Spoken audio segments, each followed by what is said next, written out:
All right, Algebra 1, I am going to go through some of our notes from today. I know we went through them a little quickly, so if you'd like, here's sort of another place where you can check these out. So we are going to chat a little bit about describing functions.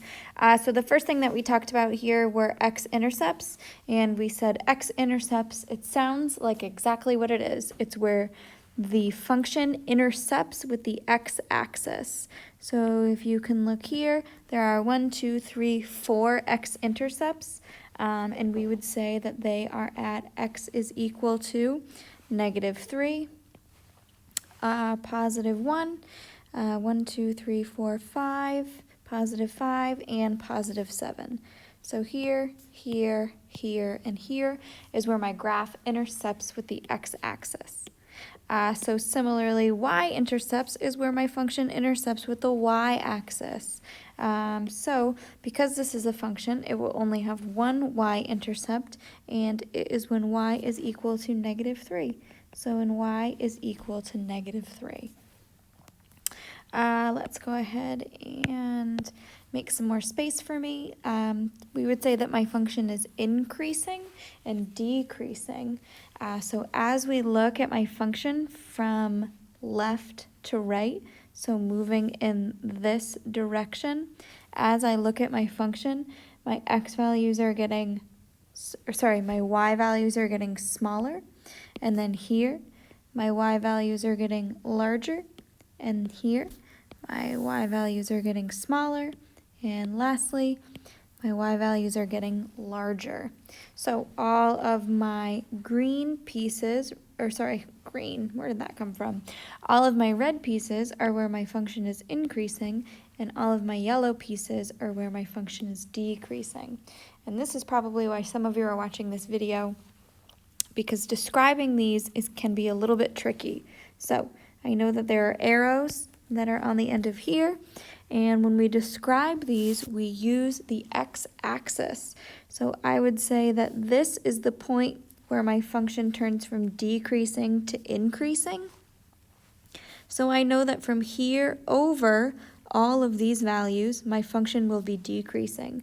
So it's decreasing for x values that are less than -1.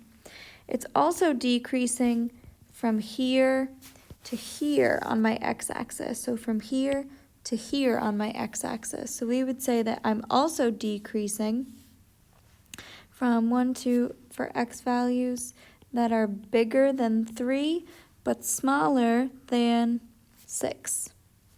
So that is where my function is decreasing. My function is increasing sort of everywhere where it's not increasing. So again, looking at these boundaries that I put for myself here, here's where my function is increasing in between these two. So I can say that I'm increasing from -1 is less than x, which is less than 3. I'm increasing in between here, and I'm also increasing for x values that are greater than +6. So there's the increasing and decreasing regions of my graph. So we'll go ahead and we'll get rid of this, and we'll keep moving forward. Relative maximum. Again, I'll stick my arrows back on here. We don't know the maximum of this graph because these arrows tell us that it goes up and up and up forever and ever and ever. But I can figure out a relative maximum. So relative to certain locations on the graph, a relative maximum, we would have one that's located right here. So we kind of refer to these as the tops of mountains. So here I can see that there's a relative maximum at 1, 2, 3, at 3, 1, 2, 3, 4. At 3, 4, we have a relative maximum. And similarly, we will call the bottoms of our valleys, and we'll do this in the green, bottoms of valleys, we'll call those relative minimums. So in this case, we have two. So I have one relative minimum at -1, 1, 2, 3, at -1, -4, and I have another relative minimum at 1, 2, 3, 4, 5, at 6, -1. So there's my relative minimums. All right, let's keep moving right along here. And remember, you can pause and rewind and rewatch this video at any point that you feel like you need to. So end behavior. So end behavior was our piece that always starts with as x values increase, y values blank, and as x values decrease, y values blank. So this is how my end behavior sort of notation will always start here. So this piece, let's highlight it in yellow, as x values increase.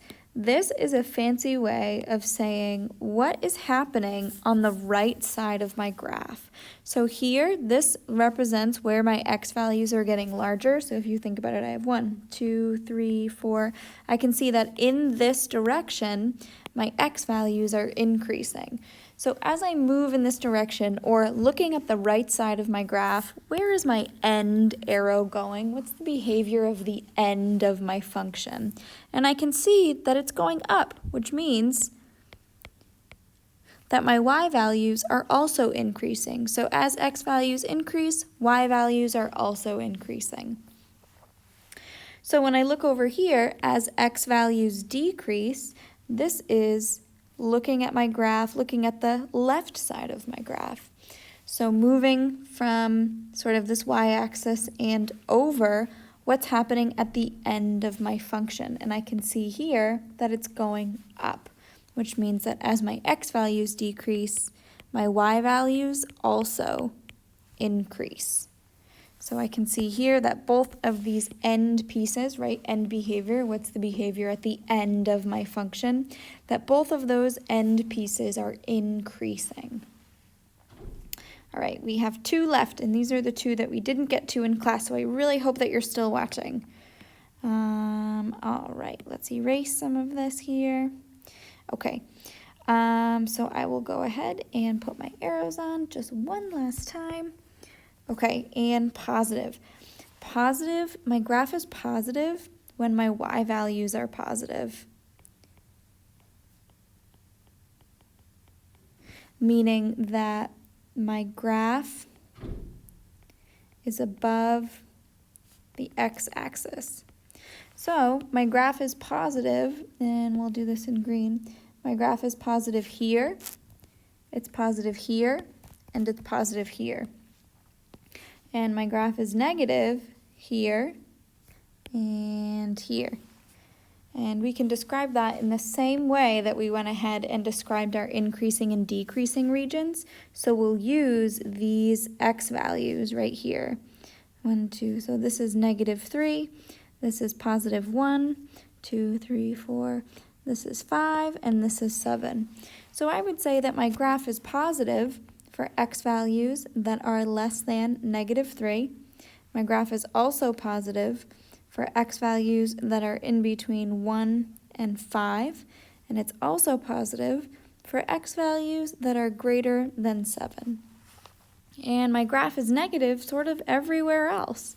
So my graph is negative for x values that are in between -3 and +1, and it's negative for x values that are in between 5 and 7. So again, this is saying x is greater than 5 and x is smaller than 7. So that's how we write those intervals. I hope you found this helpful, and if you have any questions, be sure to bring them to class tomorrow.